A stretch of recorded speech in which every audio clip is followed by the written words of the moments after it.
சொல்லட்டா? இந்த ரசமணி இருக்கு பாத்தீங்களா, ஆமாங்க. இதை வந்து எத்தனை முறையில வந்து சுத்தப்படுத்த முடியும், ஆ அதை கொஞ்சம் சொல்லுங்க.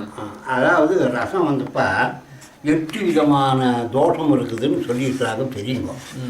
அந்த 8 விதமான தோஷத்தை நாம் நிவர்த்தனை செஞ்சுக்கணும்.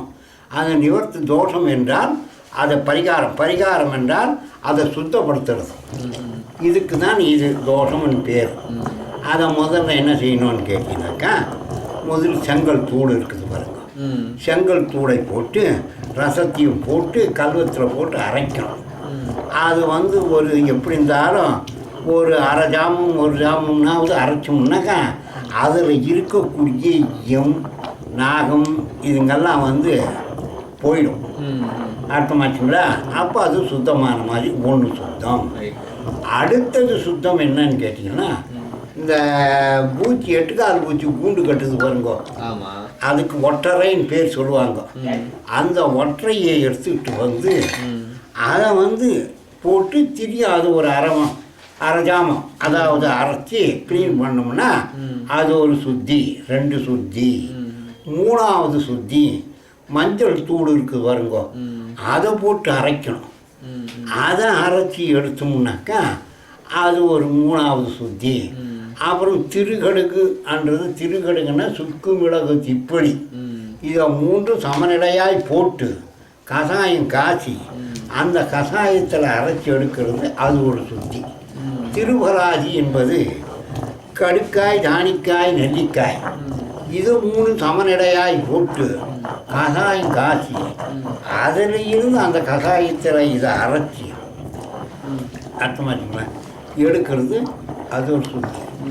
இதுவும் தவிர இப்படி போக போக நாம் இப்போ சர்க்கரைன்னு சொல்கிறோம்ல, பலசரை, அந்த சர்க்கரையை போட்டு அரைச்சி எடுத்தோம்னா சர்க்கரை கருப்பாகிப்படும், அது ஒரு சுத்தி.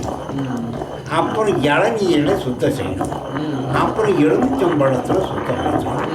இப்படி 8 விதமான சுத்தங்களை நாம் செய்த பிறகு அதுக்கு மேற்பட இந்த ரசத்தை என்ன செய்யணும்னு கேட்டீங்கன்னாக்கா, ஒரு பாத்திரத்தில் இந்த ரசமணியை வச்சு மழை தண்ணி, என்ன தண்ணி, மழை தண்ணி, அந்த மழை தண்ணியை பிடிச்சி நல்லா ஒரு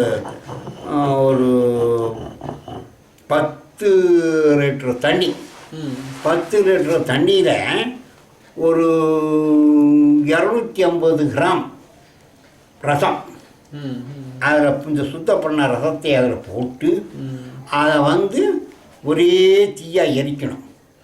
அந்த தீயாக எரித்தால் அந்த தண்ணியெல்லாம் சுண்ட கொஞ்சமாக இருக்கும்போது இறக்கி வச்சு ஆற வச்சு அதை எடுத்துக்கணும்.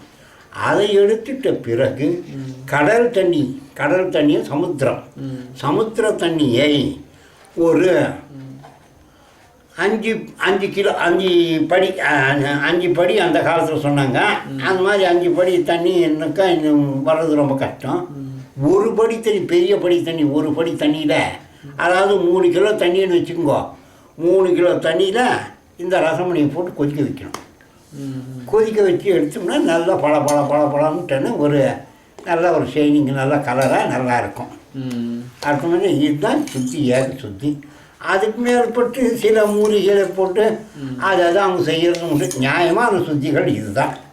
ஓ, இத்தனை முறையில் வந்து சுத்தம் படுத்திட்ட பிறகுதான் உண்மையான ரசமணி. அதை உண்மையான அதுக்கு மேற்பட்டு தான் மருந்துகளுக்கு செய்யவோ, மணிகள் செய்யவோ, சிலைகள் செய்யவோ, அப்போ தான் அதுக்கு பவர் அதிகம். அது இல்லாமல் நாம் இப்படி செஞ்சோம்னா பிரயோஜனம்னா இருக்குது. பிரயோஜனம் இப்போ ஒரு சாப்பிட்றோம், ஒரு தட்டு இருக்குதுன்னு கேட்டிங்கன்னா அந்த தட்டு சுத்தமாக இருந்தால் தானே நம்ம சாப்பாடு சாப்பிட்றோம். இதெல்லாம் ஒரு தூசி இருந்தால் திரும்ப தட்டு உடனே கழுவுன்னு சொல்கிறோம் அல்லவா? அதுபோல் அந்த ரசத்தை அவ்வளோ சுத்தப்படுத்தணும்னாக்கா அதுக்கு ஒரு சக்தி ஏற்படும். அந்த சக்தி ஏற்படுறதுனால அது நம்மளுக்கு பலன் தருது.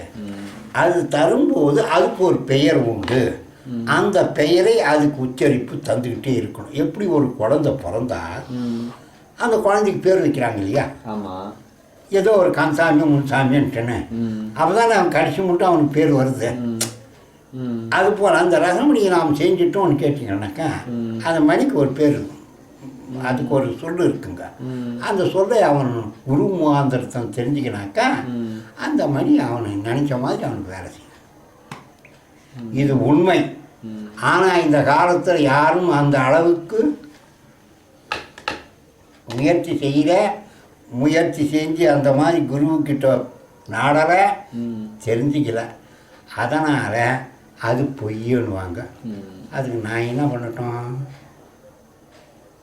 எல்லாரும் ரசமணி செய்யலாம், நீ கூட தான் செய்யலாம், நீங்களும் செய்யலாம், எல்லாருமே அதை செய்யலாம். நான் ரசமணி சொல்கிறதுக்கு எத்தனையோ விதம் சொல்லி கொடுக்குறேன், சுருக்கமாக செஞ்சிடலாம். பிரயோஜனம் என்ன இருக்குதா?